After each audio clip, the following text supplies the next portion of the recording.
The thaw had come, but the Wyoming ground still held winter's grip. A scream tore the air. A green horse spooked. Men circled a body thrashing in the mud. A boy of 20. Blood at the corner of his mouth. Ribs crushed. Belly rigid. Internal bleeding. No one knew what to do.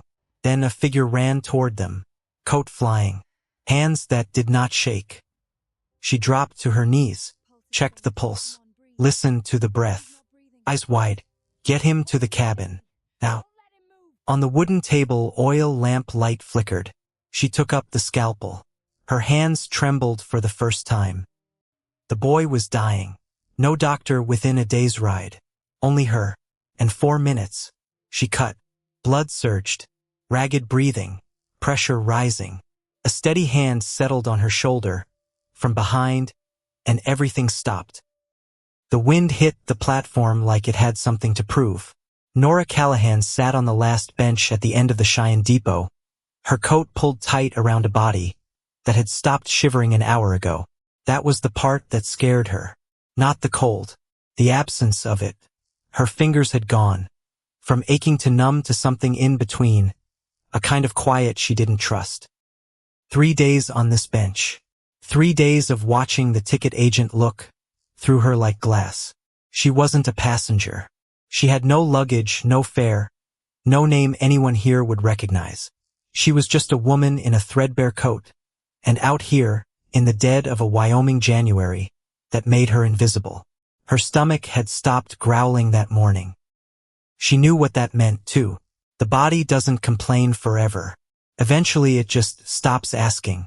She closed her eyes and let her mind do what it always did when the cold got bad.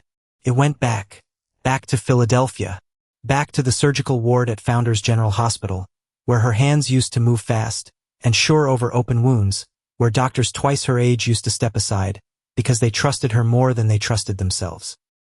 Back to Dr. Edmund Croft. She didn't want to think about him. She never wanted to think about him. But the mind doesn't ask permission, does it?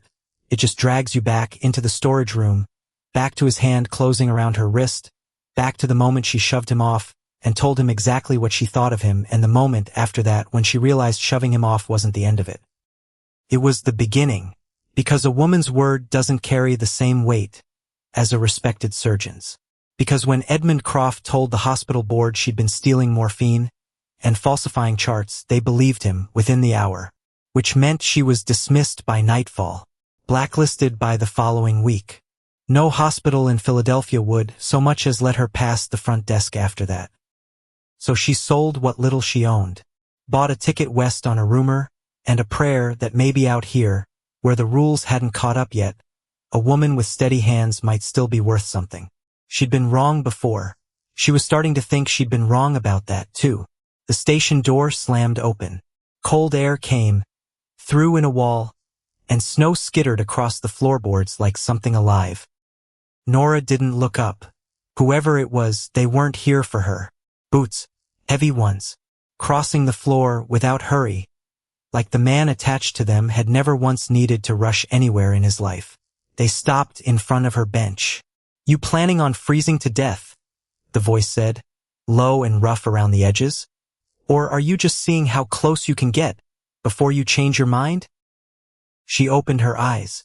He was tall, broad through the shoulders in that way that came from work, not from vanity. Dark hair that needed a barber.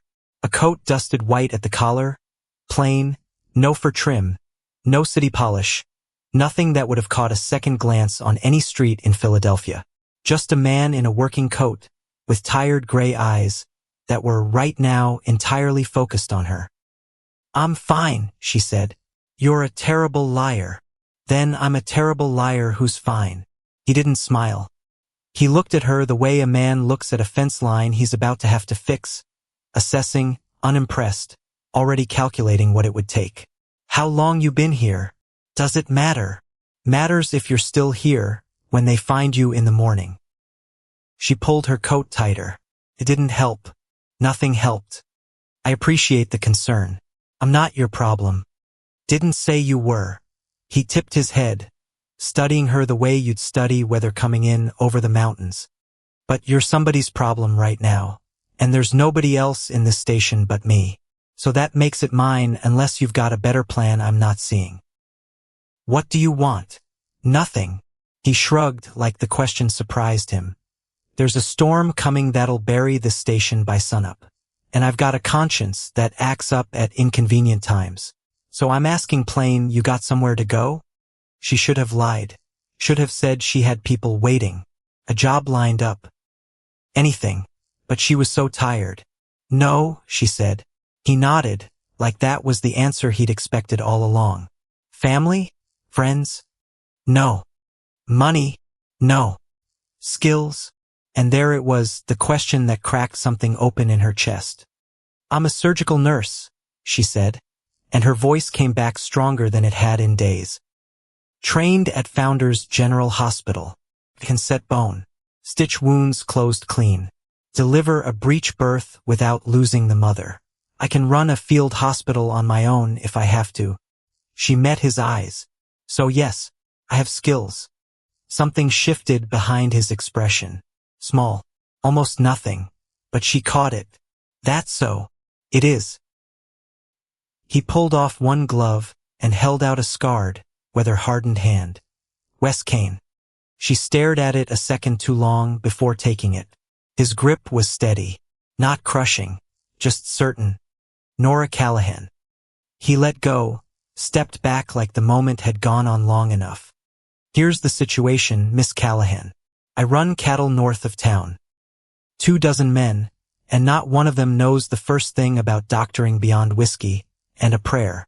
Nearest real doctor's a day's ride, more in weather like this. I lose men every winter to things that shouldn't kill a grown man. Infections. Breaks that heal crooked. Fevers nobody caught in time. Her heart kicked hard against her ribs. I need someone who knows what she's doing, he said. Pays fair. Room and board included. Your own quarters, full run of supplies. In exchange, you keep my men breathing. And you don't ask me questions about what came before, because I won't ask you any either. She studied him. Why would you offer that to a woman you just met? You don't know if I'm telling the truth. I could be lying about all of it. Could be. He said it without hesitation, like he'd already turned the thought over and set it down somewhere it didn't bother him. But I've met liars, Miss Callahan. And I've met people the truth just wasn't kind to. You're the second kind. Her throat went tight. Besides, he added, already turning for the door, if you meant me harm, you'd have tried it already instead of freezing on that bench. He glanced back. Wagons outside. I'm leaving in 10 minutes. Come or don't. Your choice. He walked out into the storm without waiting to see which she'd pick. Norah sat there. Alone again for exactly as long as it took her pulse to steady. Then she stood. Her legs shook. They held anyway. Mr. Cain. He turned at the door, snow already collecting on his shoulders. I'll come. He nodded once. No triumph in it. No relief either. Just acknowledgement. Good. Let's go. The wagon fought the wind the whole way north. Norah sat wrapped in a wool blanket he'd handed her, without a word, watching the road disappear under a curtain of white. She couldn't see more than a few feet past the horse's ears. Cain didn't slow down. He knew this road with his eyes shut, apparently, because he never once hesitated at a fork she couldn't even see. Can I ask you something? She said, mostly to hear a voice that wasn't the wind. Go ahead. Why do you live all the way out here, 20 miles from anything? He didn't answer right away. When he did, his voice had dropped, gone quieter, like he was handing her something fragile. Because out here, a man's worth what he does, not what people say about him. A pause. Suits me fine. She understood that better than she wanted to admit. They didn't speak again until lights broke. Through the snow ahead, a house, 2 stories, smoke curling from the chimney, windows glowing gold against all, that black and white. Behind it, barns, corrals, a bunkhouse, more buildings than she'd expected. Far more than she'd expected. She filed that thought away without examining it. There wasn't room in her head for anything but survival right now. Cain pulled the wagon up to the porch and set the brake. "Come on." He helped her down. The front door wasn't locked. He just pushed it open, and heat rolled out to meet them, thick with wood smoke and coffee and something simmering on a stove. An older man sat at the kitchen table, gray at the temples, face carved from decades of weather. He looked up. "Wes, didn't figure you'd make it back before the storm hit." "Made it out ahead of it." Cain gestured toward Norah without ceremony. "This is Miss Callahan. She's a nurse. She'll be working here." The older man's eyebrows lifted, just slightly. "That's so." "It is." Ezra, set her up in the east room. "Make sure she's got what she needs." "Yes, sir." Ezra Rose nodded to Norah. "Ezra Thorne. I run the house and the kitchen. Anything you need, you tell me." "Thank you," Norah managed. Cain was already unbuttoning his coat, already moving toward whatever came next in his day. Like rescuing a half-frozen stranger off a train platform was simply one more task on a long list. "Ezra, get her something hot. Show her the room." He looked at Norah, one last time, brief, unreadable. "Get some rest, Miss Callahan. Tomorrow's a long day." Then he was gone, down some hallway, and she was left standing in a stranger's kitchen, with a bowl of stew being ladled in front of her, and a warmth in her hands that felt, absurdly, like a miracle. She ate slowly, careful not to make herself sick. "How long have you worked for him?" she asked. Ezra glanced over. 15 years. Known him longer than that. "What's he like?" "Fair. Hard when he needs to be." Ezra considered his words the way a man considers a fence post, before he leans on it. Doesn't waste breath on things that don't matter. "But he's a good man, Miss Callahan. Better than most you'll meet out here. If he brought you home, it's because he saw something worth the trouble." She didn't know what to say to that. So she said nothing and finished her stew and let Ezra lead her upstairs to a small room with a narrow bed and a window already frosting over at the edges. "Washrooms down the hall," Ezra said. "Breakfast at 6. Don't be late." "I won't." He left. She stood alone in the little room, and the tears came, before she could stop them. Hot, sudden, unexpected. She didn't fight them. She just let herself cry, until there was nothing left to cry out. Then she lay down, pulled the quilt to her chin, and really slept, for the first time in 3 nights. Morning came pale and cold through the window. Voices drifted up from downstairs. Boots on wood. The clatter of a dozen men eating breakfast like they had somewhere to be, which she supposed they did. She washed her face in the basin, tied her hair back without a mirror. She knew what she looked like without needing to check. The kitchen went quiet the moment she walked in.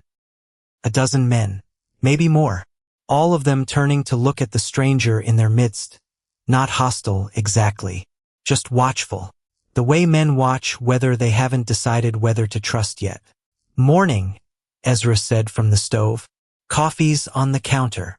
She poured a cup, stood near the wall trying to take up as little space as possible. Cain walked in a moment later, already dressed for the day, hat in hand. He didn't sit. He turned to face the table. "Listen up." The room stilled instantly. That alone told her something about the man. "This is Miss Callahan. She's a trained surgical nurse, and starting today, she handles medical for this ranch. You get hurt, you see her. You get sick, you see her. You let an injury fester because you were too proud to walk 20 yards to the cabin. I'll dock your pay myself, and you can explain to her why you wasted her time doing it." A rumble of nods around the table. Muttered agreement. He looked back at Norah. "I'll show you the cabin after breakfast. It's not much, but it's yours." "Thank you." "Questions?" She shook her head. "Good." And that was that. Breakfast resumed around her like a river closing back, over a stone. She sat at the end of the table, ate eggs she barely tasted, and felt the weight of a dozen pairs of eyes deciding, quietly, whether she was real. She didn't blame them. She'd have wondered the same thing. The medical cabin sat near the bunkhouse. One room, a cot, a table, a few shelves holding bottles of cheap whiskey, and bandages gone yellow with age. A set of surgical tools that looked like they'd been secondhand 20 years before anyone bought them. Norah looked around and felt something settle in her chest despite the sorry state of it. "This is it," she said. "For now." Cain leaned in the doorway. "You make a list of what you need. I'll have it brought from Laramie. I'll need a long list. Then you'll get a long list." She turned, studying him properly now in daylight, without the storm between them. "I need to ask you something, mister." "Cain." "Go ahead." "Why me? You could have sent for a doctor. A man with a license and a reputation. Why take a chance on a stranger you found freezing on a bench?" He was quiet a moment, long enough that she thought he might not answer at all. "Because I know what it is," he said finally. "To be good at something. And have people decide it doesn't matter." His jaw tightened, just slightly, "And I'm tired of watching men die from things that shouldn't kill them, because nobody thought it was worth the trouble of fixing." Something in his voice told her there was more underneath that. A door he wasn't opening yet. She didn't push. "All right," she said instead. "Then let's get to work." The first week nearly broke her, and she loved every hour of it. She scrubbed the cabin top to bottom, organized the shelves, wrote lists, long, exacting lists, and handed them to Cain each evening, and he never once questioned an item on them. Carbolic acid, clean linen, chloroform, a proper set of scalpels if such a thing could be had. He just nodded and made it happen the way other men might nod at a request for more coffee. The men, though, the men were harder. They didn't come to her, not at first. They limped past the cabin, with split knuckles and cracked ribs, headed for the bunkhouse, where they'd doctor themselves, with whiskey and stubborn pride instead. Norah didn't chase them down. She just waited, because pushing too hard, too fast, would only confirm whatever they already suspected about a woman claiming she could do a doctor's work. On the 8th day, a young hand named Jesse stumbled into the cabin holding his forearm against his chest like it might fall off if he let go. "Ezra said I had to come," he muttered, not meeting her eyes. "Sit." He sat. She unwound the filthy rag he'd tied around the wound. Barbed wire, by the look of it, deep, angry red at the edges, and already carrying the sweet rot smell that told her exactly how much trouble he was in. "How long ago?" she asked. 3 days. 3 days. She looked up at him. "One more, and you'd have lost the arm." His face went the color of old snow. I thought." "I know what you thought." She was already moving, pulling down carbolic acid, a needle, clean bandages. "Next time you come the same hour it happens. Understood?" "Yes, ma'am." She cleaned it, cut away what needed cutting, stitched him closed while he sat rigid and silent, jaw locked so tight she could see the muscle jump. When she finished, she handed him a small jar of salve. "Twice a day, and if it starts to smell again, or you run a fever, you come straight here. Don't wait to be brave about it." "Yes, ma'am." "Jesse." He looked up. "You did the right thing coming in." A pause. "Don't let pride kill you next time." He nodded and left, and something in the way he walked out told her word would spread through that bunkhouse faster than she could have managed on her own. It did. Within a week they were coming. Not all of them, not eagerly, but enough. A twisted ankle here, a fever there, a cook with a burn he'd been hiding under his sleeve for days.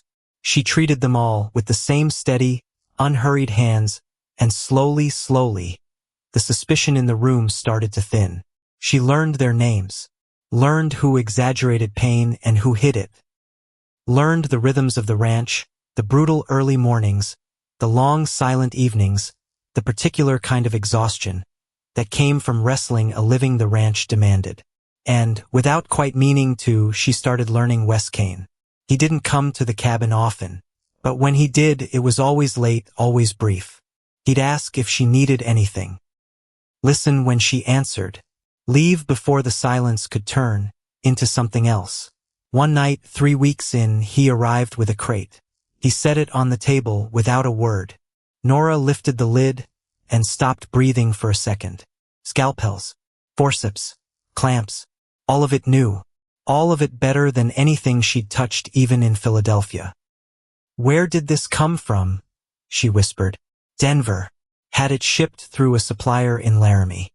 "This must have cost." She stopped herself. Did the math anyway. Winced at the number in her head. "This must have cost a small fortune." "Cost what it cost." He said it like the sentence ended there, like there was nothing more to discuss. "You needed it." She looked up at him.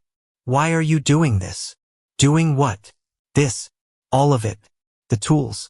The supplies. You don't know if I'll stay past the season. You're investing in a stranger." He met her eyes, steady as ever. "I know enough. You don't know anything about me. I know you haven't quit." He nodded toward the shelves, the neat rows of bandages, the ledger she kept of every patient and every treatment. "I know what you did for Jesse. You didn't just stitch him up. You made sure he understood why it mattered. A beat. That's not something a person fakes, Miss Callahan." Her throat tightened around words she didn't have yet. He tipped his hat, already turning for the door. "Get some rest. Winter's not done with us." Then he was gone, and Norah stood alone in the lamplight, staring at a crate of surgical tools worth more than everything she'd owned in her entire life, and wondering, for the first time, exactly who Wes Cain really was. She got her answer 3 nights later. Not from him. She'd stayed late in the main house, going over ledgers with Ezra at the kitchen table, supply counts, costs, the slow arithmetic of keeping a ranch fed, and mended through a Wyoming winter. Cain had gone to bed early, worn thin from 2 days moving cattle, through drifts that came up past the horse's knees. "Can I ask you something?"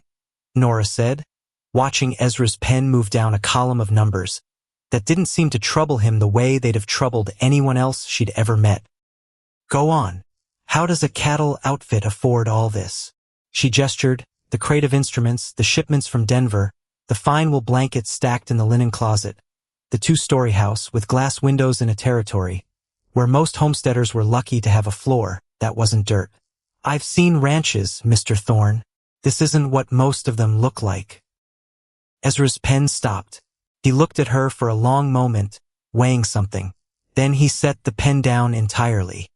"Miss Callahan, you've been here 3 weeks now, and I'd wager you still think you're working for a cattleman with a comfortable spread." Her stomach went tight and still. "Isn't that what he is?" Ezra almost laughed. A short, dry sound, not unkind. "Wes Cain owns near enough half the grazing land north of this river to the Montana line. Beef contracts with the railroads clear to Chicago. A stake in 3 banks between here and Cheyenne that I know of, and probably more he's never bothered mentioning to me." He shook his head slowly. "He's not comfortable, Miss Callahan. He's one of the richest men in this territory. Possibly the richest. And he'd skin me for telling you that, so I'll ask you kindly not to let on that you know." The words landed strange, off balance. Norah sat very still, turning them over, trying to make them fit against the man she'd met on. That bench, plain coat, scarred hands, a wagon he drove himself, through a blizzard, because there was no one else to send. "Why," she said slowly, "would a man, that wealthy, pick me up off a train platform and put me to work stitching cowhands? Because that's exactly the kind of man he is." Ezra picked his pen back up, though he didn't write anything. "He doesn't wear it, doesn't want it known. Told me once, money doesn't tell you a thing true about a person. Only shows you what they'll do once they think nobody's counting." He glanced at her. "You've been counted, Miss Callahan. Just not by anybody watching the way you'd expect." Norah sat with that a long moment. The fire popped in the hearth. Outside, the wind kept working at the windows, patient as always. "Does he tell people?" she asked. "The men, the neighbors?" "No." Ezra's voice went flatter. "Careful. And I'd think hard before you're the one who does either." She didn't sleep well that night. Not from fear. She wasn't sure fear was even the right word for what kept turning over in her chest. It was something closer to disorientation, like she'd been standing on a floor she trusted, and someone had just told her the floor was actually a bridge, and underneath it ran a river she hadn't known was there. She kept circling back to the crate of instruments, to the wagon shipped up, from Laramie loaded, with supplies she'd never dared to ask for outright, to a man who introduced himself with a plain name and a plainer coat, and let her believe, without ever lying outright, that he was simply a rancher doing well enough for himself. He hadn't lied. She reminded herself of that. He'd just never corrected the smaller picture she'd painted on her own, which wasn't the same as deceiving her, except it left her wondering what else about him she'd gotten wrong. She found out the rest of it 3 days later, and not because anyone meant to tell her. A blizzard kept the whole ranch penned indoors for 2 days straight. No cattle work possible, no travel, just men playing cards in the bunkhouse, and Ezra keeping the stove fed around the clock. Norah spent the second afternoon in the main house, mending a torn shirt for one of the hands, while Ezra worked, through the account books at the kitchen table, muttering figures under his breath. Cain came down the stairs mid-afternoon, restless the way men get, when weather traps them somewhere they can't work off their energy. He crossed to the window, looked out at nothing but white, and stood there long enough that Norah glanced up from her sewing. "You've gone quiet," she said. He didn't turn. "Storms do that. To you or to everyone." A pause. Long enough that she thought he wouldn't answer. "My mother used to say a blizzard was the only thing on God's earth that could make my father sit still." He said it without much weight behind it, like he was testing whether the words still hurt the way they used to. Rest of the year he was always moving, building something, buying more land than any one man needed. "Was he like you?" Cain's mouth twisted, not quite a smile. "He was what I'm trying not to become." Ezra's pen had gone still at the table. Norah noticed, filed it away. "What do you mean by that?" she asked, careful, quiet. Cain turned from the window then, and for the first time, since she'd met him, she saw something crack open behind his eyes, old, and worn smooth at the edges the way old grief gets, but not gone, never gone. "My father built this ranch out of nothing," he said, "worked himself half to death doing it, and somewhere along the way he decided the money mattered more than the man holding it. There was a woman before my mother married him who wanted him for exactly what he owned, and not one thing more. He never got over it. Spent the rest of his life testing everyone who came near him, waiting for them to prove they only wanted what was in his pockets." He looked at Norah directly now. He was right to be careful about some people. He was wrong about most of them. Cost him nearly everyone who ever tried to love him plain, because he never let them close enough to prove it. The room had gone very still. "So you don't tell people," Norah said slowly, "what you have. I let them tell me who they are first." His voice had gone rough at the edges. "Before money gets a vote in it." Norah set the mending down in her lap. Her hands had gone cold, and not from the storm outside. "And me," she said. "Was I being tested too?" Something in his face softened, just slightly, the first real give she'd seen in him since the train platform. "No," he said. "You were freezing on a bench with nothing to your name and nothing to gain. For me except a job I needed filled. There wasn't anything to test." A beat. Rest of them, though, neighbors, men who come calling with land deals and friendly smiles. His jaw tightened again, that old wall sliding back into place.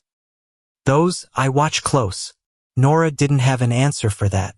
She only knew, sitting there in the lamplight with the storm howling outside, that she understood him a little more than she had an hour ago, and that the understanding had cost her something too. A kind of innocence about what safety actually looked like out here. Money didn't make a man safe to be near. It just made the stakes of trusting him higher. The storm broke on the third morning, and with it came the first real thaw of the visiting season. Men from neighboring spreads riding in to trade news, check fence lines, and remind each other whose water rights ran where. One of them arrived just past noon, driving a fine black gelding, that hadn't earned a callus doing ranch work a day in its life. Norah was crossing the yard toward the cabin when she saw him dismount at the main house, a tall man, silver at the temples, dressed a full notch too well for a cattle call. He carried himself like a man used to being agreed with. Cain came out onto the porch to meet him, and something in his posture changed the instant he did. Not fear, nothing close to fear, but a kind of coiled patience, like a man watching a rattlesnake he already knew the length of. "Silus Holt," Ezra murmured, appearing at Norah's elbow, with a bucket of feed balanced on one hip. "Owns the spread east of here, big as this one near enough, always sniffing around Cain's water access." "They don't get along," Norah guessed. "They get along fine, long as Holt's not asking for something." Ezra's mouth thinned. "He's always asking for something." Norah watched from a careful distance, as the two men talked, too far to catch words, close enough to read the shape of it. Holt's gestures were wide, easy, performing friendliness the way a salesman performs it. Cain's arms stayed crossed the whole time. His answers, whatever they were, came short. After several minutes, Holt's easy smile thinned at the edges.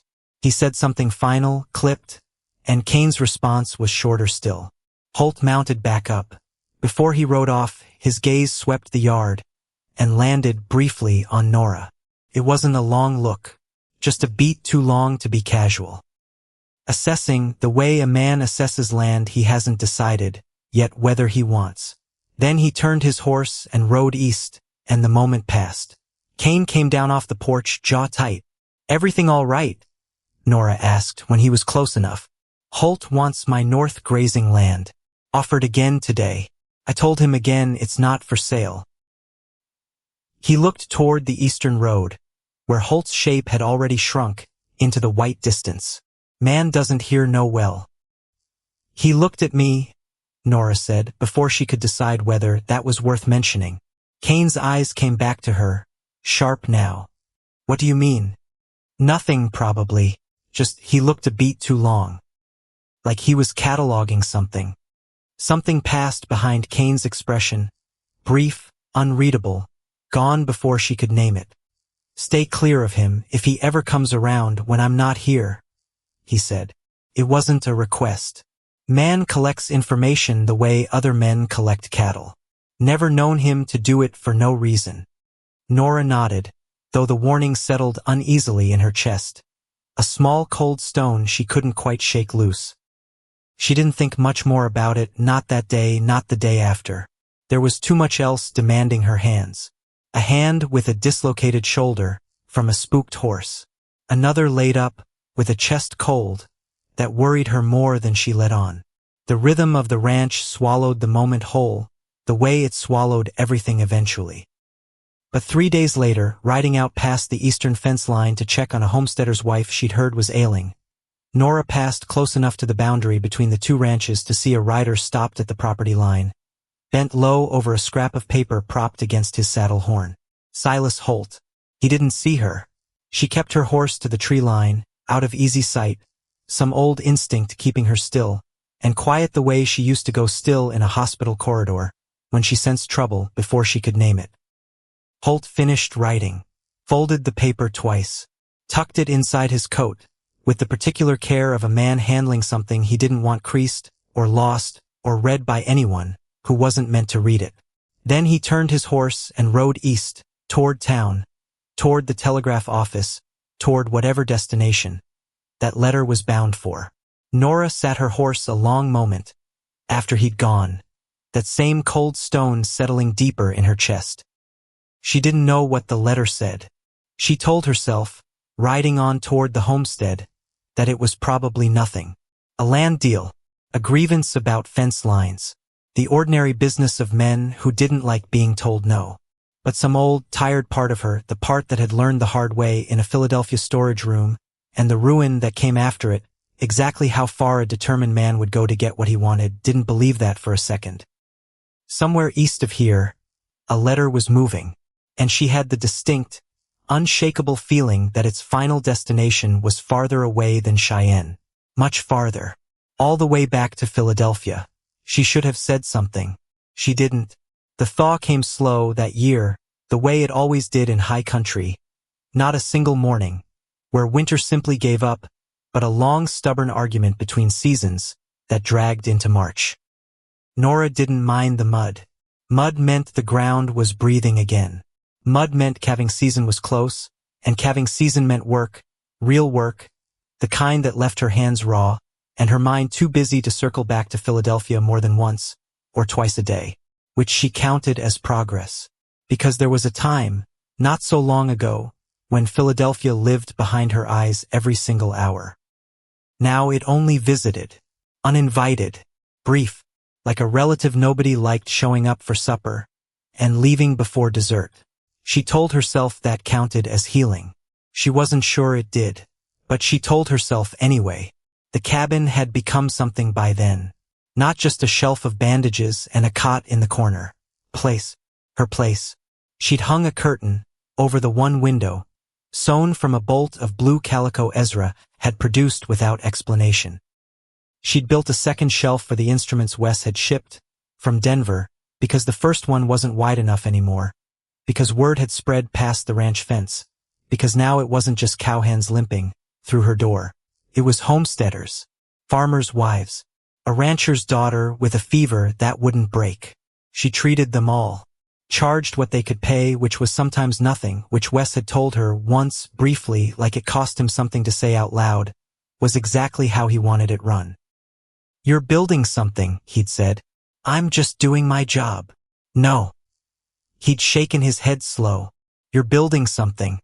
She hadn't known what to do with that.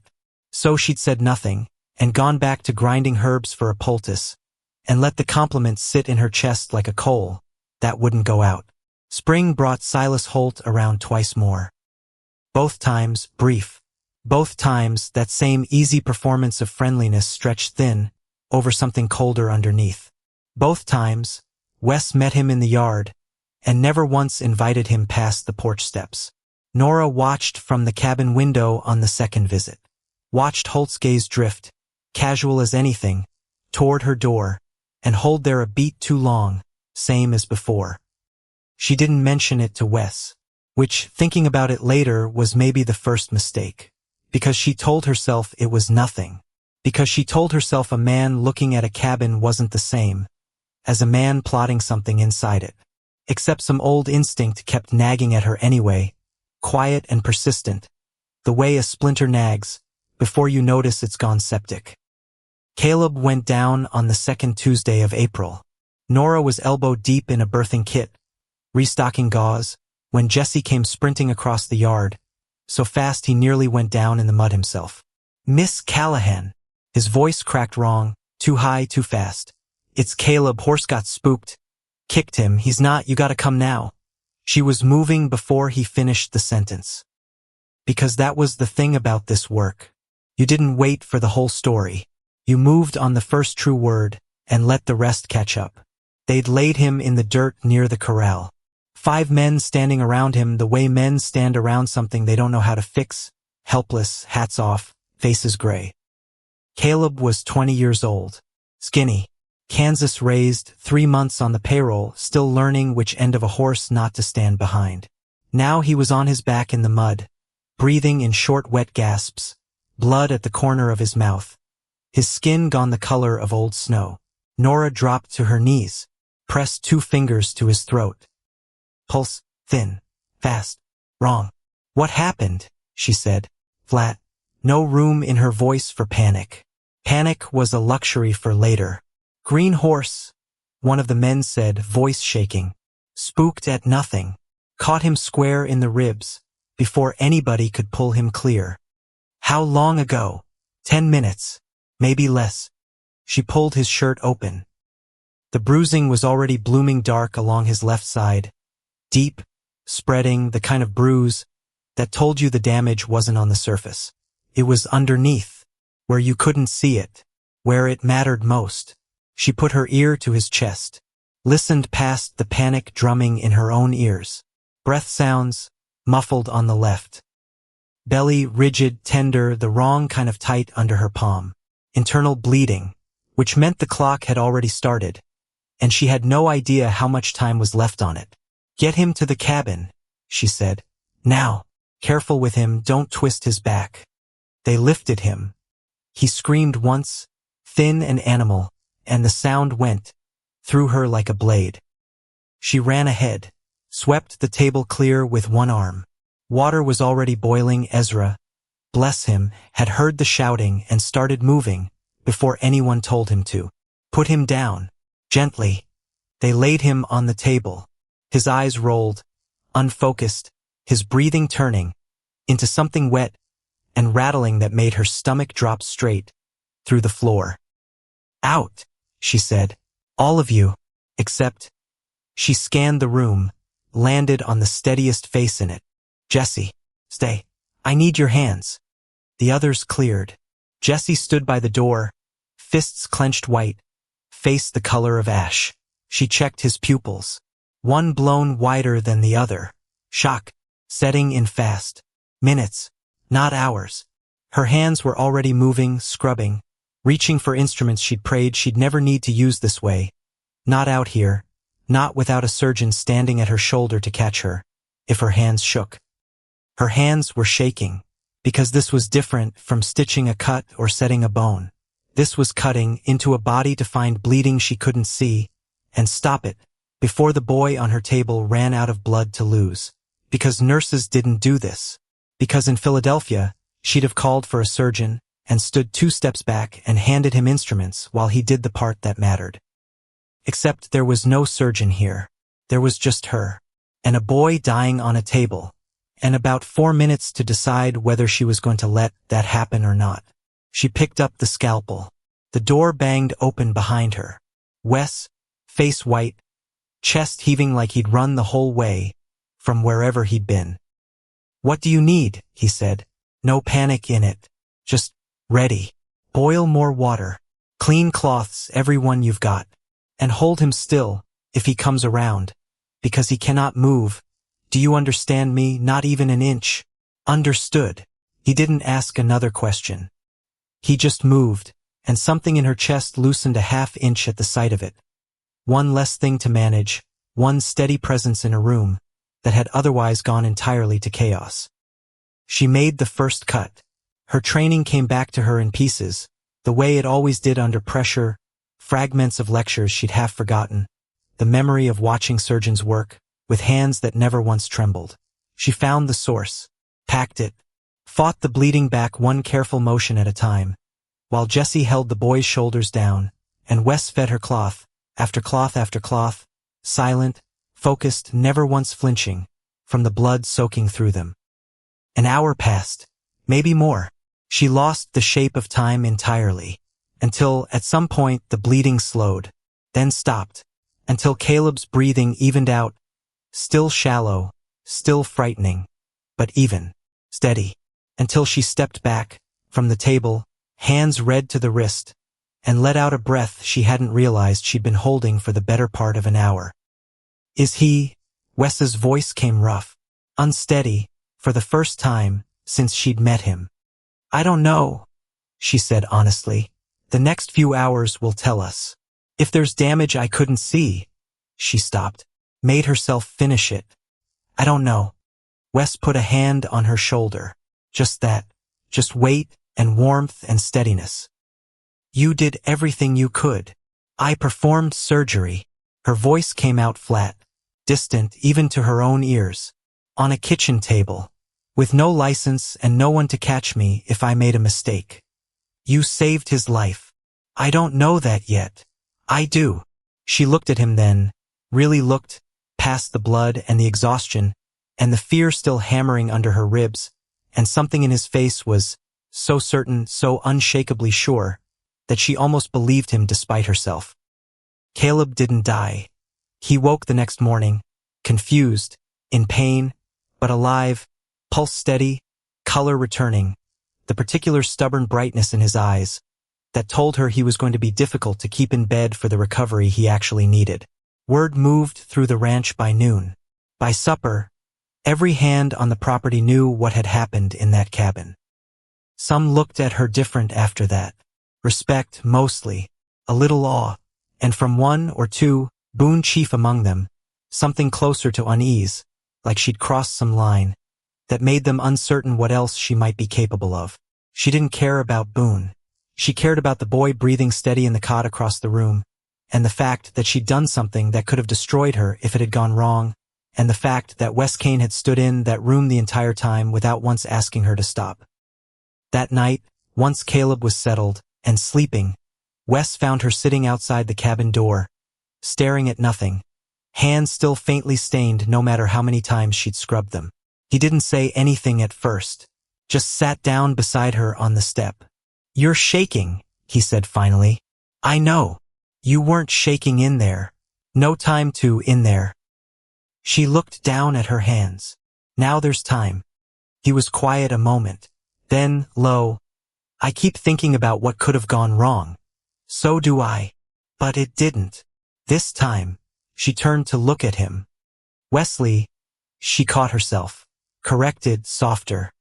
"Wes, what if next time it does? Then we'll face that when it comes." He reached over, took her hand carefully, like it might still be fragile, from what it had just done. "But you're not facing any of it alone. Not while I'm standing." Something in her chest cracked open at that. Small, quiet, but real.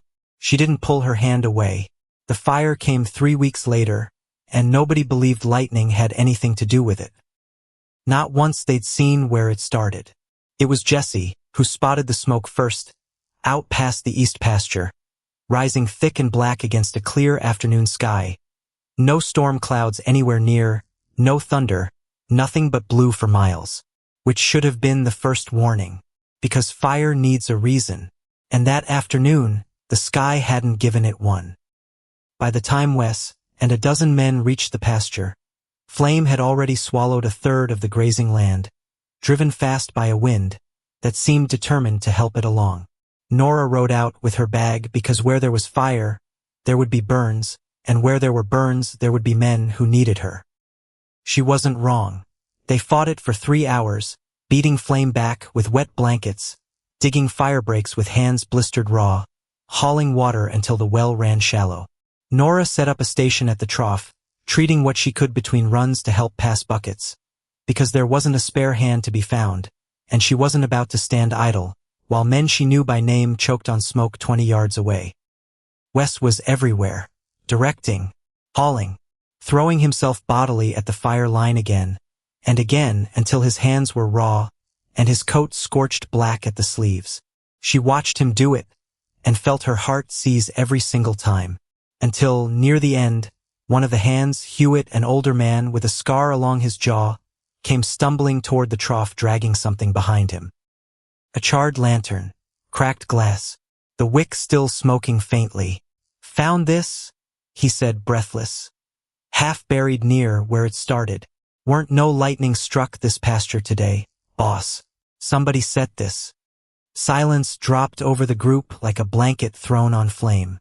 Wes took the lantern, turned it over slowly in blistered hands. "You recognize it?" Norah asked quietly. "No." His jaw had gone tight as wire. "But I recognize the kind of man who'd want this land bad enough to burn it rather than let me keep it."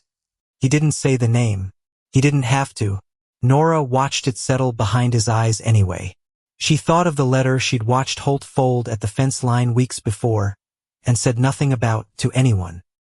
That silence had a cost now, written out plain in scorched grass, and 2 ruined sheds, plain enough for anyone with eyes to read. It took until nearly dark to get the fire fully out. By the time it was, the east pasture lay black, and smoking under a sky gone violet, with dusk, 2 sheds reduced to ash, and half the men nursing burns. Norah spent the next 2 hours treating one by one. Wes was last. "Sit down," she said, when he finally came to her, hands blistered, face streaked black with soot. "I'm fine. Sit down." He sat. She cleaned his hands in silence, wrapped them in salve-soaked cloth, watched his fingers tremble faintly under her care, not from pain, she suspected, from the adrenaline finally draining out of him, leaving nothing behind but the cost of it. "You could have been killed today," she said quietly. So could you. I wasn't the one running straight into the flames. No. His eyes found hers. Steady even now, even exhausted. You were the one making sure the rest of us survived after. She finished wrapping his hands. Didn't let go right away.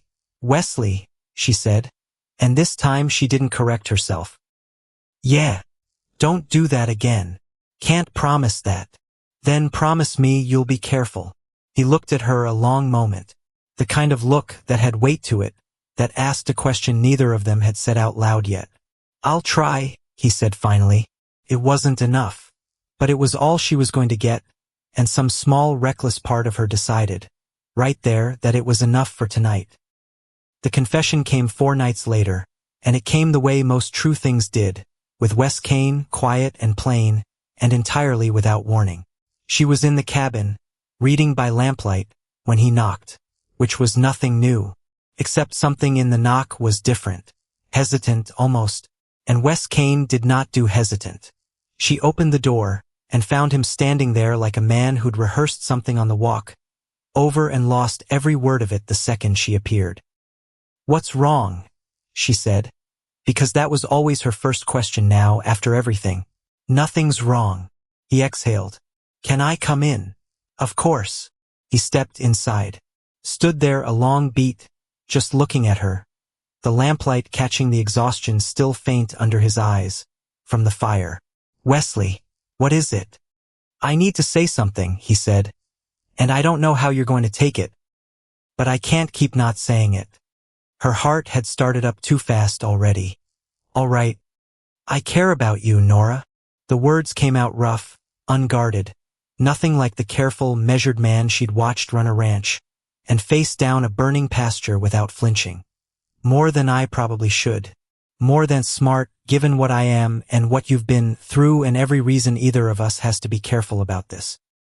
But I can't keep pretending I don't feel it. She stood very still. I don't know what to say, she whispered. You don't have to say anything back. I just needed you to know. Wesley. Yeah. I'm scared. Of what? Of this. She gestured, helpless, between them. Of you. Of what happens if I let myself want this, and it goes wrong the way everything else has gone wrong. I can't promise it won't go wrong. His voice had gone low, steady. But I can promise I won't hurt you. Not on purpose. Not ever. And she believed him. Not because he was perfect. Because he'd earned it. Every day since. That platform. Every crate of instruments. Every hour spent standing beside her in a burning field. I care about you too, she said. I don't know when it started. But I do. He crossed the room in 2 steps. She kissed him before either of them could talk themselves out of it. And it was careful at first, tentative. Both of them a little stunned by their own nerve. Then his hands came up to frame her face, and the careful part dissolved entirely, and Norah felt like she was falling, and being caught in the very same breath. When they finally broke apart, they were both breathing hard. That answer your question? She managed. He laughed. Low, rough, real. Yeah, it does. She should have known better than to let herself have that. A week of it, anyway. A week of stolen evenings and quiet certainty, and a kind of hope she hadn't let herself feel since long before Philadelphia. Because hope, in her experience, had a short shelf life. Because the past didn't stay past. It just waited, patient as a debt collector until the exact moment you'd finally stop checking, over your shoulder for it. The letter came on a Tuesday. A man rode in near midday, dust-caked, city clothes wrong for the country. A leather satchel slung across his shoulder like it carried something more important than its size suggested. He asked for Wes Cain by name at the gate, and something in his tone had Ezra sending for Norah, before the stranger had even dismounted. Wes Cain? The man said, once Wes had come out onto the porch. That's me. Name's Bennett. I represent the Wyoming Territorial Medical Board, out of Cheyenne. He reached into the satchel, produced a folded document, official looking in a way that made Norah's stomach drop before she'd even read a word of it. I'm here regarding a complaint filed against A. He checked the paper. a Norah Callahan, currently employed on this property. The yard went very quiet. Norah stepped forward before she'd fully decided to. I'm Norah Callahan. Bennett's eyes flicked to her, assessing. Miss Callahan, the board has received a formal complaint alleging you've been practicing medicine without a license and that you performed a surgical procedure. Another glance at the paper. On a ranch hand identified as Caleb without proper credentials, endangering his life in the process. The ground seemed to tilt under her. Who filed it? Wes said. His voice had gone very flat, very controlled. The kind of controlled that Norah was starting to recognize meant something dangerous was building underneath. Bennett checked the document again. Complaint originated from a Dr. Edmund Croft. Philadelphia. There it was. Norah felt the name land in her chest like a fist. Because of course. Because he'd found her. Because some part of her had known, from the moment she saw Holt fold that letter at the property line, that this exact moment was coming. She just hadn't let herself believe it until it was standing in the yard in front of her. He's coming here, she said. Her voice sounded strange to her own ears. Far away. The board will schedule a formal hearing, Bennett said. In Cheyenne. You'll be notified of the date. Until then, I'd advise against any further unlicensed procedures, Miss Callahan, however urgent the circumstance. He tipped his hat, mounted back up, rode off the way he'd come, leaving nothing behind but a folded document and a silence so heavy Norah could feel it pressing against her ribs. She didn't sleep that night, didn't even try.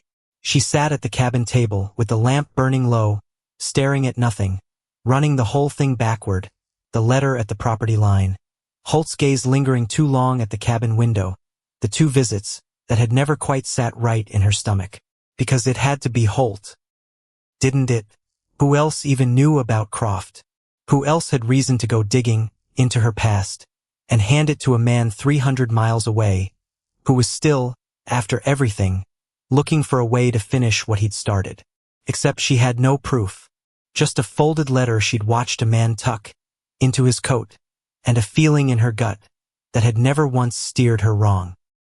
Wes found her there past midnight, still sitting, still staring. You should be asleep, he said. So should you. Can't. He sat across from her. The lamplight cut hard shadows under his eyes. I think it was Holt, she said, before she'd fully decided to say it out loud. The letter. I saw him weeks ago, out past the east fence, writing something. Folding it careful like it mattered. I should have told you then. Wes went very still. Why didn't you? Because I told myself it was nothing. Her voice cracked on the last word. Because I've spent my whole life being told my instincts don't matter, that what I see isn't real unless a man confirms it, and some part of me still listens to that, even now, even here. And I hated myself for it the second I saw that lantern in the ash. I should have said something, Wesley. He reached across the table, took her hand, firm, grounding. You're saying it now. It might be too late now. It's not. His jaw had gone hard as stone. I'm going to find out exactly what Holt did. And when I do, he's going to regret every part of it. It didn't take long. 2 days later, Wes rode to town himself, came back grim-faced, a folded telegraph slip in his coat pocket that he laid on the cabin table without a word. Norah read it twice before the meaning fully landed. A telegraph office clerk in Cheyenne, it turned out, had a memory for names and a willingness to talk for the right price. A letter sent back in February, the same week, near as anyone could reckon, that Norah swore she'd seen a rider bent low over a scrap of paper at the property line, addressed to a Dr. Edmund Croft, Philadelphia. Sender listed plainly on the outgoing log. Silus Holt. He's been feeding Croft information, Wes said, voice low and dangerous. Your name, where you'd gone, what you were doing out here. His hands had curled into fists on the table. He didn't do it out of some grudge against you, Norah. He doesn't even know you. He did it because he wants my land, and he figured the fastest way to get it was to burn down everything I care about until I had no choice left but to sell. Norah felt something cold settle in her chest, and underneath the cold, something else, a kind of fury she hadn't let herself feel since Philadelphia, since the moment she realized a hospital board would rather believe a respected man's lies than a nurse's truth. "So it was never about me," she said slowly. "Not really. I was just the easiest place to strike." "Doesn't make it hurt you any less." "No." Her jaw tightened. "Doesn't." The next weeks moved like a fever. Word spread, the way it always did in a territory this size, that Wes Cain's nurse was facing a hearing in Cheyenne, and that the complaint had come all the way from Philadelphia. Whispers followed Norah. Through the yard now, curious ones mostly, a few unkind. Boone had taken to watching her, with an expression she didn't care to name. She kept working anyway, kept treating whoever came through her door, because stopping felt like handing Croft and Holt exactly what they wanted, before the hearing had even begun. But she felt the walls closing in regardless. Felt it in the way Wes had started riding out more, gone longer hours, his jaw tighter each time he came back. Felt it in the sleepless nights, the two of them sitting up late at the cabin table going over what little proof they had, which wasn't much: a telegraph log, a cracked lantern, a hunch about a letter she'd watched a man fold at a fence line, against a licensed Philadelphia physician, with the full weight of the medical establishment behind him. It wasn't going to be enough. She knew that, even as she refused to say it out loud. The day everything cracked open started ordinary enough. Holt rode in near mid-morning, bold as anything, like a man who hadn't spent weeks quietly trying to destroy the woman standing 30 feet from him. He dismounted in the yard, with that same easy, performing smile, addressed himself to Wes like old friends catching up. "Wes, heard your girl's got herself some trouble in Cheyenne." He shook his head, all false sympathy. "Shame that man in Philadelphia making all sorts of claims. Hard thing having your past catch up with you." Norah, crossing the yard toward the cabin, stopped cold. Because he shouldn't have known that. Not the specifics. Not unless— "How do you know where the complaint came from?" she said before she could stop herself. "I never told anyone it was Philadelphia." Holt's smile didn't so much as flicker. "Small territory, Miss Callahan. News travels. Not that fast." Her voice had gone sharp now, steady despite the pounding in her chest. "Not unless the man sending the complaint already knew somebody out here was listening." The yard had gone quiet. Every hand within earshot had stopped what they were doing. Holt's jaw ticked, just slightly. The first crack in the performance. "I don't know what you're implying, Miss Callahan." "I think you know exactly what I'm implying." Wes had stepped forward now, voice gone low and hard as iron. "Telegraph office in Cheyenne keeps a log, Holt. Back in February. A letter to a Dr. Edmund Croft, Philadelphia. Sender's name right there in the record." A pause, deadly quiet. "Yours." Holt's face went through several expressions fast: surprise, calculation, and finally something colder, something that dropped the friendly mask entirely. "You've got no proof that letter said anything about her." "Didn't say it did." Wes's voice hadn't risen at all, which somehow made it worse. "Just said your name's on it. Same season a lantern turned up half buried in my east pasture. Same season fire took 2 sheds, and near enough a third of my grazing land." He took a step closer. "You want to explain any of that? Or should I let the territorial marshal ask instead?"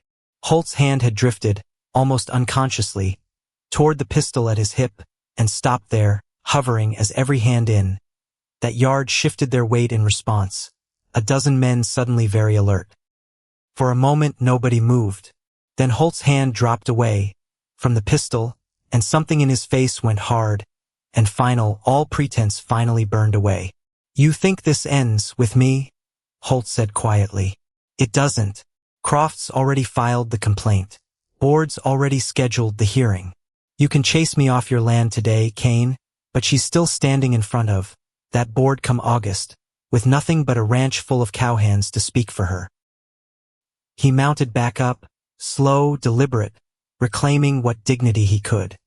"See you in Cheyenne," he said, and rode off east, leaving silence behind him thick enough to choke on. That night, Wes gathered the whole ranch, every hand, Ezra, Norah, into the main house the way a man gathers people when he's about to say something that changes everything.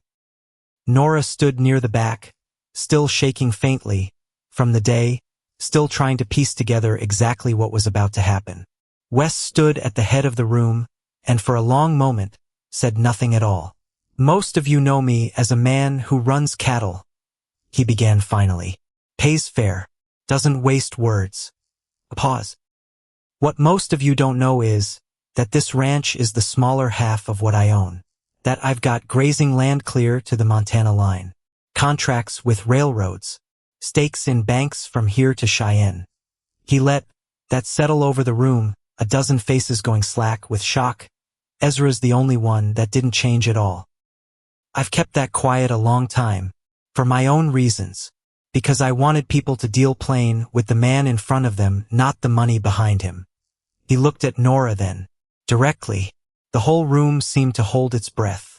"But there's a woman in this room the world's already tried to destroy once," he said, voice rough now, unguarded in a way she'd never heard from him. "And there's a man 300 miles from here trying to finish the job, with the help of a neighbor who'd burn my land to the ground to get it. So I'm done being quiet about what I have." His jaw was tight, his eyes fixed on her alone now. "I'll spend every dollar I own, if it means she walks out of that Cheyenne courthouse with her name clean. I don't care what it costs. I don't care who knows what I'm worth after this. She's worth more than all of it, and I'm not going to lose her to men who never once had the decency to fight fair." The room had gone utterly silent. Norah stood frozen, because this was the moment. She realized it distinctly, like a door swinging open somewhere in her chest. This was the exact moment Ezra had warned her about all those weeks ago by the fire. The test nobody had told her she was taking. Except it wasn't really a test of her. Not anymore. It was a test of what she'd do now that she knew. Every part of her wanted to let him. Wanted to let his fortune sweep in, and simply buy the problem away, wire enough money to enough places, that Croft's complaint dissolved, before it ever reached a courtroom. But some old, hard-won part of her, the part that had survived a storage room, and a hospital board, and 3 nights freezing on a train platform, refused to let that be the ending. "No," she said. The word landed heavy in the quiet room. Wes turned to her, startled. "Norah." "No," she said again, steadier now. "I won't let you buy my name clean, Wesley. Not because I don't believe you'd do it. I know you would. That's exactly why I can't let you." She stepped forward, chin up, voice carrying to every corner of the room. "If I walk out of that courthouse with my name cleared because money made it happen, then every person who ever doubted me gets to keep believing I only got there because a rich man paid for it. I need to walk out of there because the truth held up on its own. Because what I did, every patient, every stitch, every life I saved out here, stands up without anybody's fortune propping it up." The room was dead silent. Wes looked at her for a long moment, and something in his face shifted, softened, the fear in it giving way slowly to something that looked almost like awe. "That's not the answer I expected," he said quietly. "I know. I was ready to spend everything I have. I know that too." Her voice cracked, just slightly on the words that came next. "And that's how I know you never wanted my gratitude. You just wanted me safe. That's different than buying me, Wesley. That's the difference between your father's mistake and everything you've built instead." Something moved through him at that visible, unguarded, real. He crossed the room in 3 strides and took her hands in both of his. "Then tell me what you need," he said. "Because I won't sit still and do nothing." "I need a lawyer," she said. "A good one. Not to buy the verdict. To make sure the truth gets heard the way it deserves to be." She took a breath. "And I need every person in this room willing to stand up in that courtroom and tell the truth about what they saw me do. That's the only kind of proof that's going to matter." Ezra was the first to step forward. "I'll stand up." Jesse right behind him. "Me too." One by one, the room rose to its feet. Every hand, every man who'd walked, through that cabin door, with a wound she'd stitched, or a fever she'd broken, until the whole room stood together, silent and solid, a wall of people who believed her. Norah stood in the middle of it, tears she refused to let fall burning behind her eyes, and felt something she hadn't felt since long before Philadelphia. Not safety exactly. Safety had never come cheap for her, and she didn't trust it fully even now. But something close to it. Something earned. Wes squeezed her hands once, hard, grounding. "Cheyenne then," he said. "Cheyenne," she agreed. Outside, the wind picked up against the windows, the same wind that had nearly killed her on a train platform 4 months ago. The same wind that had carried her, somehow impossibly, all the way to this room full of people willing to fight for her. Weeks now. Weeks stretching all the way into August, until she'd stand in front of a courtroom, and the man who'd tried once already to destroy her. She wasn't going to let him win a second time. The courthouse in Cheyenne smelled like sawdust and nerves. Norah stood on the steps in a borrowed gray dress, the collar buttoned high, her hands folded, so tight the knuckles had gone white. Wes stood beside her, close enough that his shoulder nearly brushed hers. Not touching, not yet, not until this was over one way or the other. Because that was the deal they'd made without ever saying it out loud. No leaning on him in front of the board. No looking like a woman who needed rescuing. She needed to look like exactly what she was. A nurse. Nothing more. Nothing less. And that had to be enough. "You ready?" Wes murmured. "No." "Good." A ghost of a smile. "Means you're taking it serious." She almost laughed. Almost. Then the courthouse doors opened, and the sound swallowed whatever was left of her nerve entirely.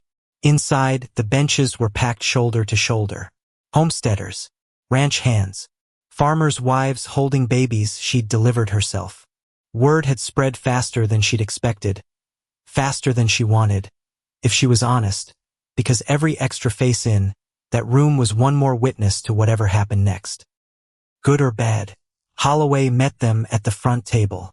Young for a lawyer, sharp-eyed, the kind of man who looked like he enjoyed a fight more than he'd ever admit out loud. "They've got Croft seated already?" he murmured low just for her. "Brought his own counsel up from Denver. Man named Preston. Slick. Talks fast. Don't let him rattle you." "I wasn't planning to be rattled. Everybody plans that." Holloway's mouth twitched. "Nobody manages it." Across the aisle, Dr. Edmund Croft sat straight-backed at the plaintiff's table, gray threading through his hair now, older than she remembered. Still wearing that same expression, though.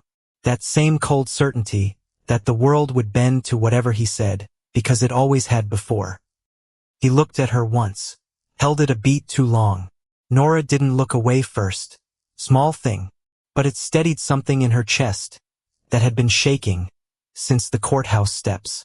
The board took their seats. 2 doctors. 1 territorial judge, gray-bearded, unreadable, the kind of face that had heard every kind of lie a courtroom could produce, and stopped being impressed by any of them years ago. The judge banged his gavel once. "This hearing is now in session." Preston stood first. Smooth voice. Practiced. The kind of voice built to sound reasonable even while it was tearing someone apart. "Miss Norah Callahan has been practicing medicine without a license," he began, "in direct violation of territorial statute.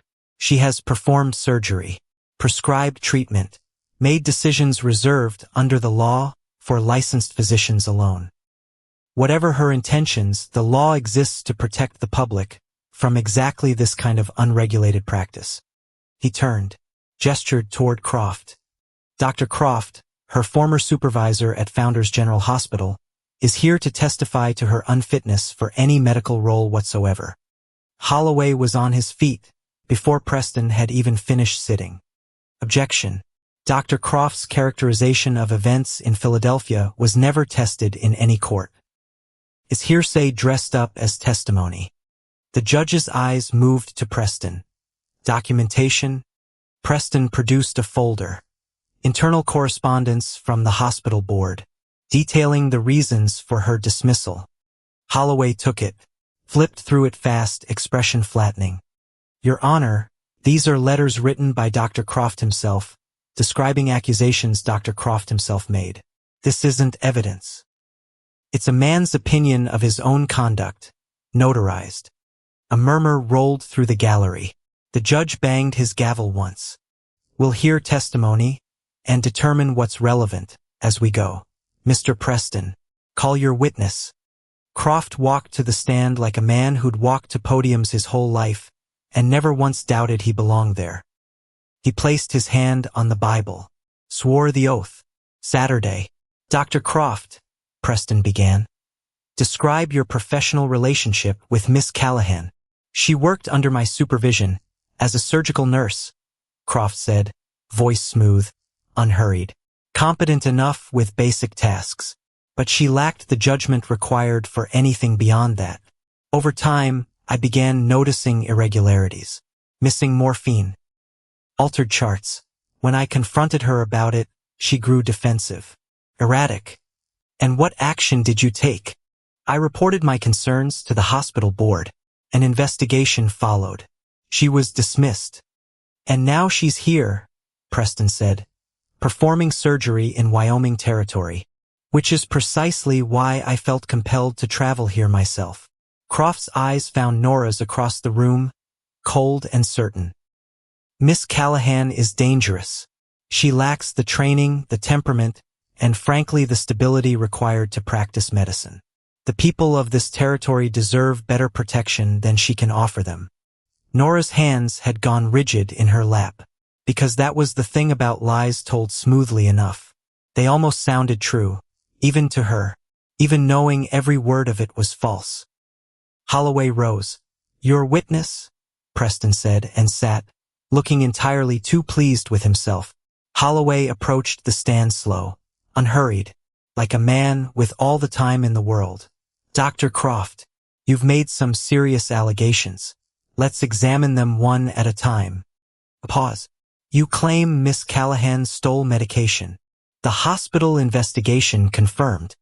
Do you have proof? Physical evidence. A witness who saw her take anything. Croft's jaw tightened. The investigation found discrepancies. Discrepancies, not theft. The board found her culpable. The board took your word, Holloway said. That's not the same thing as evidence, is it? A murmur through the gallery. Croft's composure held, but barely, a thin line forming at the corner of his mouth. Let's move to the real reason you've traveled 1,500 miles, Dr. Croft. Holloway's voice hardened. You assaulted Miss Callahan in a storage room at Founders General Hospital. When she refused you, you destroyed her career to make certain no one would believe her if she spoke about it. Isn't that what happened? The courtroom erupted. Croft's face went white, then red. That is an outrageous fabrication, is it? Holloway didn't raise his voice at all, which somehow made it land harder. Because Miss Callahan has testified under oath that you cornered her, that she said no, that you retaliated by ending her career the very same week. She's lying. Or, Holloway said, quiet and merciless. You abused your position to assault a woman who trusted you as a colleague. And when she had the courage to refuse you, you used every ounce of influence you had to silence her. Preston shot to his feet. Objection. This is character assassination, not testimony. It's directly relevant, Holloway said. His motive is the entire foundation of this complaint. If Dr. Croft is here out of spite rather than any genuine concern for public safety, this board has every right to know it. The judge considered a long moment. I'll allow it. Keep it focused, counselor. Holloway turned back to Croft, who sat rigid now, all his earlier smoothness gone brittle. Dr. Croft, have you traveled all this way because you believe in good conscience Miss Callahan endangers patients? Or because she said no to you, and you have never once forgiven her for surviving it anyway? I have a professional obligation. You've brought no evidence of harm, no patient who died under her care, no malpractice of any kind, just your word, and a grudge that's followed her 1,500 miles. Croft's mouth opened. Nothing came out. "No further questions," Holloway said, and walked back to his table, and the silence he left behind was louder than anything either lawyer had said all morning. Holloway called Norah next. She walked to the stand on legs that didn't quite feel like her own, swore the oath. Saturday. Looked out at a room full of faces, some strangers, most of them not, all of them waiting. "Miss Callahan," Holloway said, gentler now, "tell the board about your training." She took a breath, because this was the part she'd rehearsed 100 times in her head, and still didn't feel ready for. "I trained 4 years at Founders General Hospital," she said, "under some of the best surgeons in the country. I learned anatomy, physiology, wound care, pharmacology, surgical technique. I assisted in hundreds of operations." Her voice steadied as she spoke, the truth doing what the truth always eventually does, settling into place, solid and unshaken. "I was good at my work." "And why did you leave Philadelphia?" "Because Dr. Croft assaulted me, and when I reported it, he made certain the hospital board believed him instead of me. I lost everything within a week." "And you came to Wyoming." "Mr. Cain hired me to provide medical care for his ranch. I've done that ever since." "Without a license." "Without a license," she agreed. "Because there is no licensed doctor within a day's ride of that ranch. People get hurt out there. People get sick. And I am the only one who can help them when it happens." She met the judge's eyes directly.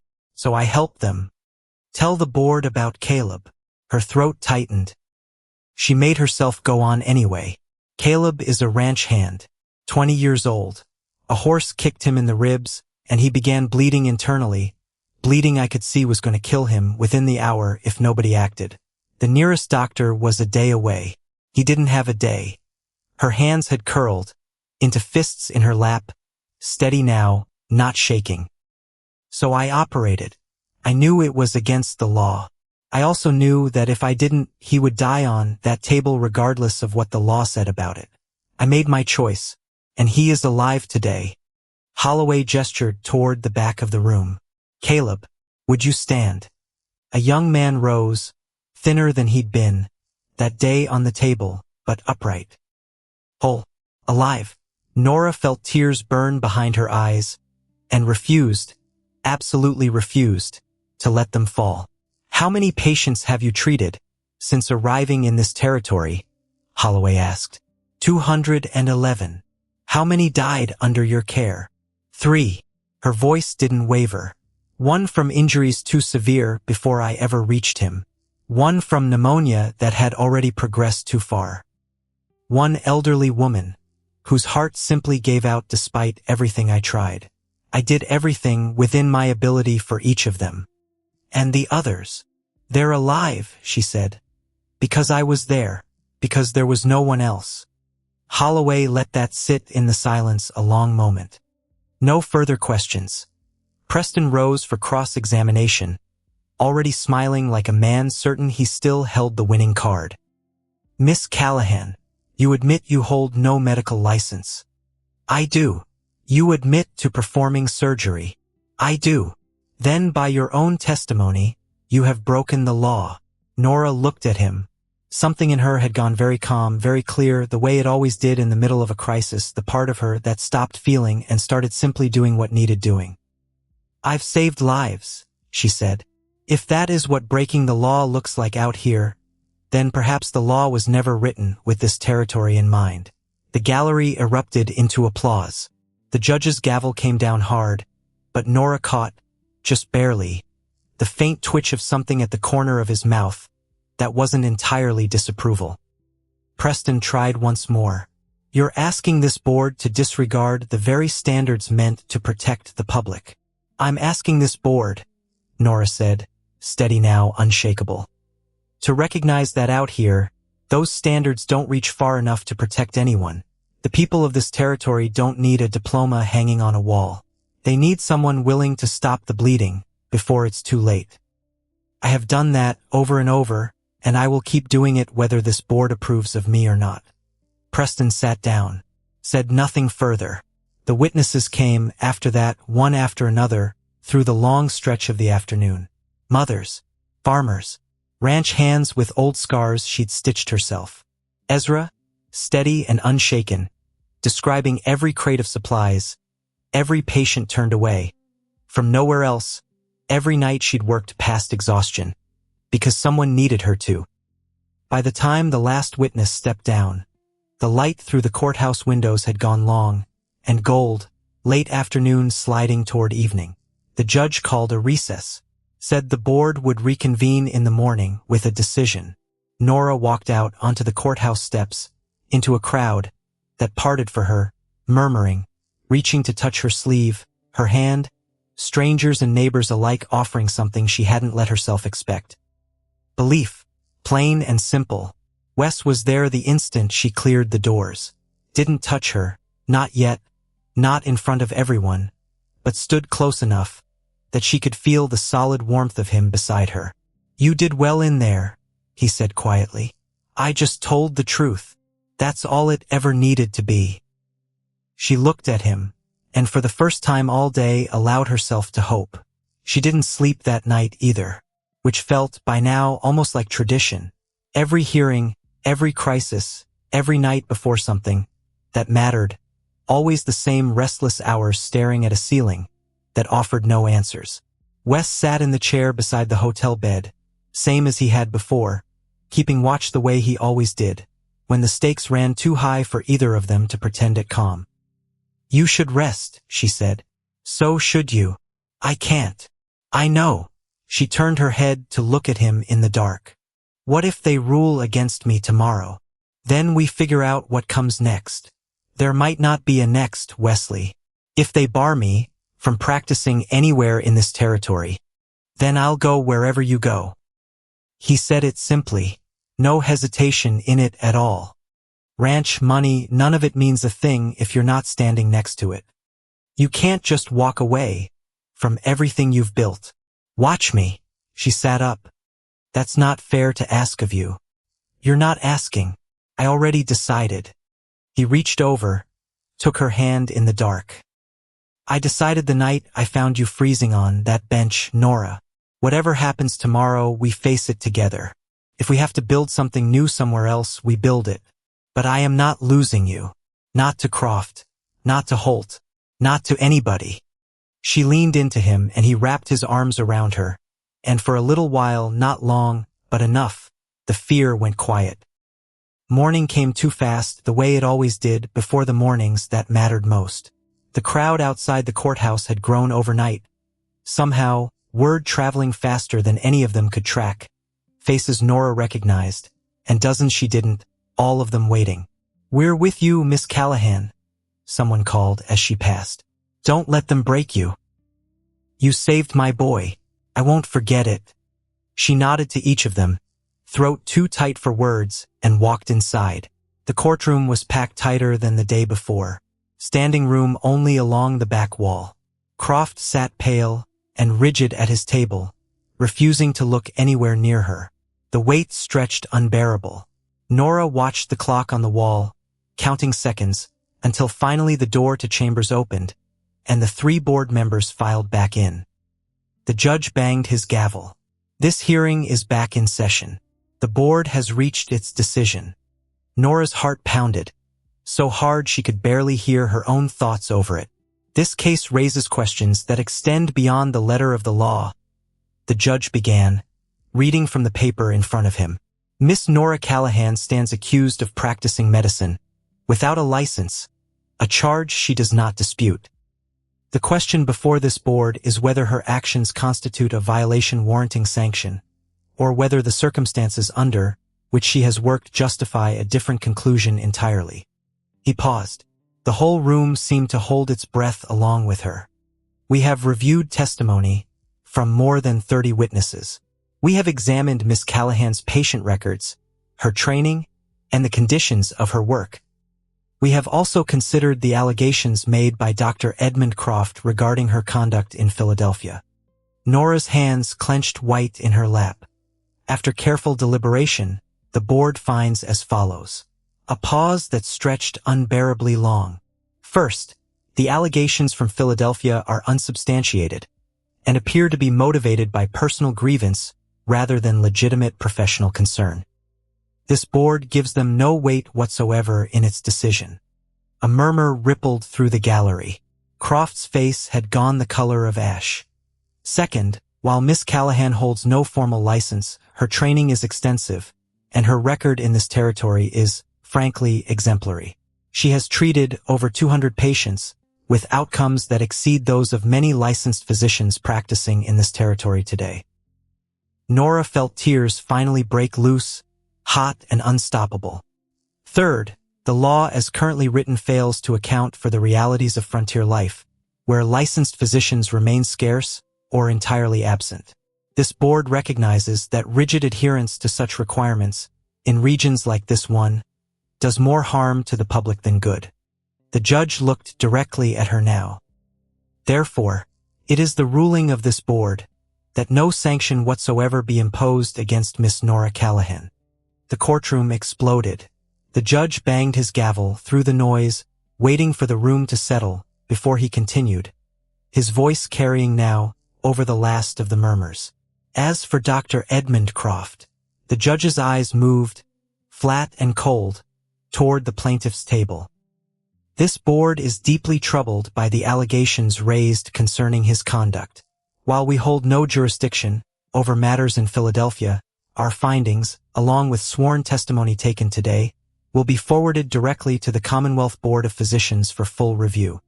Croft sat frozen, the color entirely drained from his face. This hearing, the judge said, is adjourned.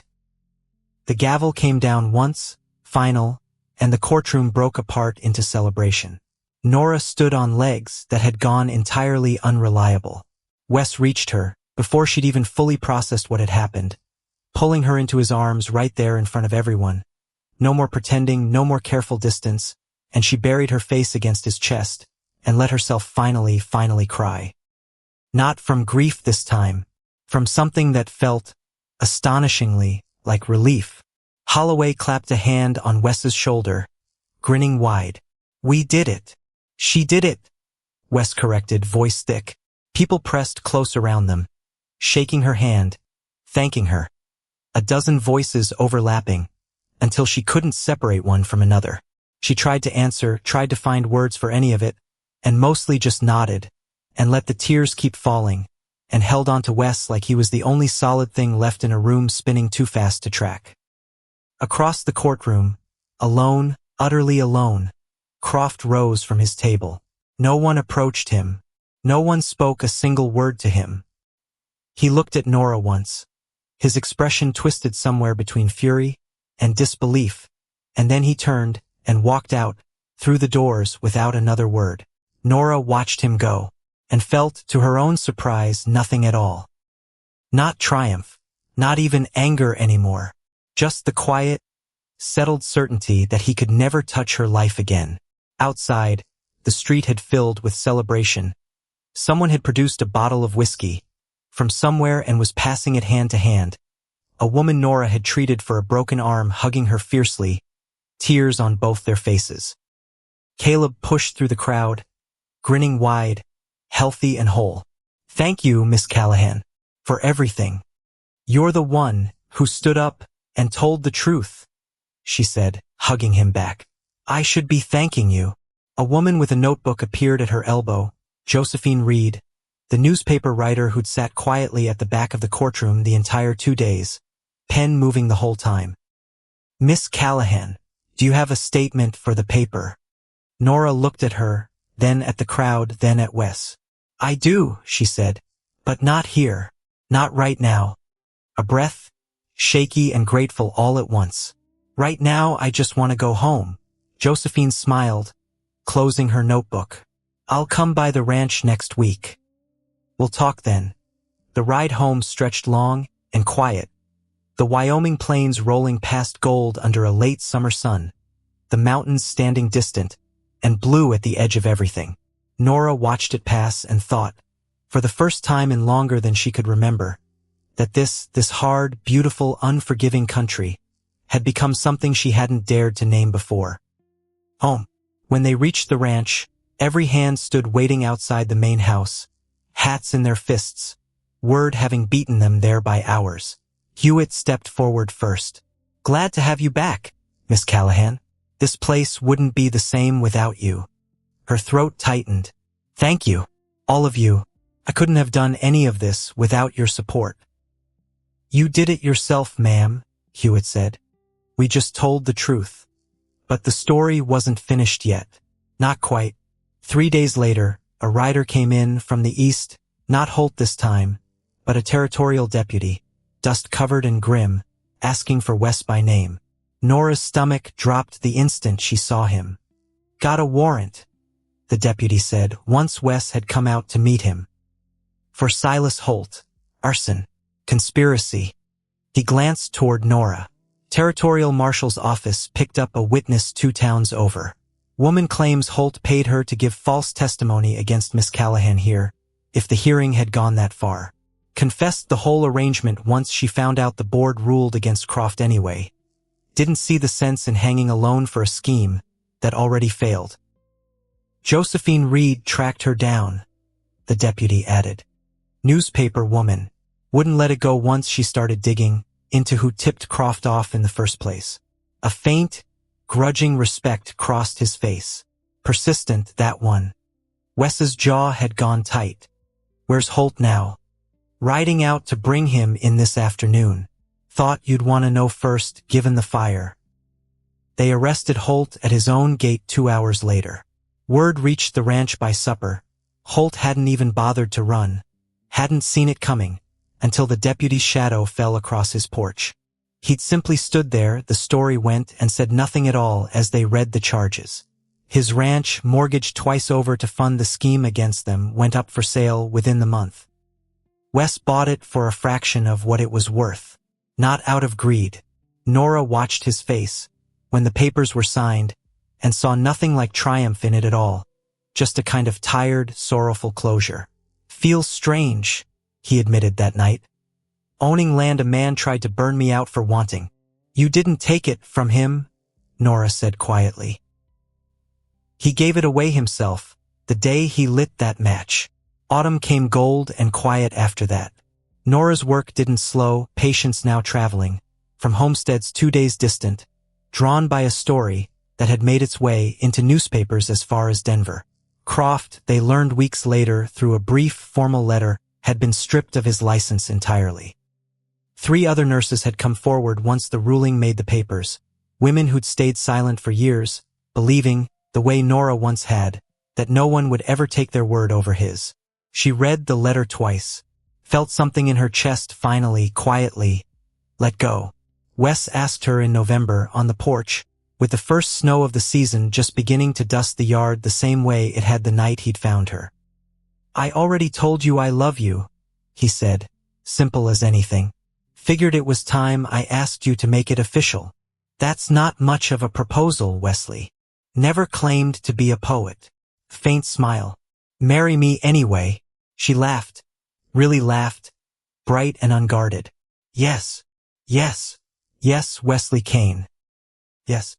They married the following spring on the same porch with the mountains standing witness in the distance, and nearly the whole territory crowded into the yard to see it. Ezra read the vows himself, since no preacher stood within 50 miles, and nobody cared one bit about the technicality. Hewitt produced a fiddle. Somebody found a harmonica. They danced until the stars came out hard and bright over the plains. The following year, they broke ground on a small clinic near the ranch, real walls, real windows, a proper surgical room built to the specifications Norah herself had drawn out, over months of careful planning. They named it for Wes's mother, a woman who died decades before of an infection that never should have killed anyone, if only there had been a doctor closer than 2 days' ride. The clinic became a school within 2 years, women arriving from homesteads and towns across the territory. Norah stood in front of her first graduating class. That autumn, 12 women in plain dresses, with steady hands and steadier eyes. "The world will tell you," she said, "that you are not enough, that whatever you lack, a diploma, a title, permission from someone who's never once done the work themselves, disqualifies you from matching. Don't believe it. You are not defined by what others decide you lack. You are defined by what you do when everything is on the line and no one else is coming. The women rose, applauded, and Norah, watching them, felt something settle in her chest that had been unsettled since a January night on a train platform a lifetime ago. She had once believed, in the coldest hour of her life, that she had nothing left worth saving. She had been wrong about that. She was glad, more than anything, that someone had been stubborn enough to prove it.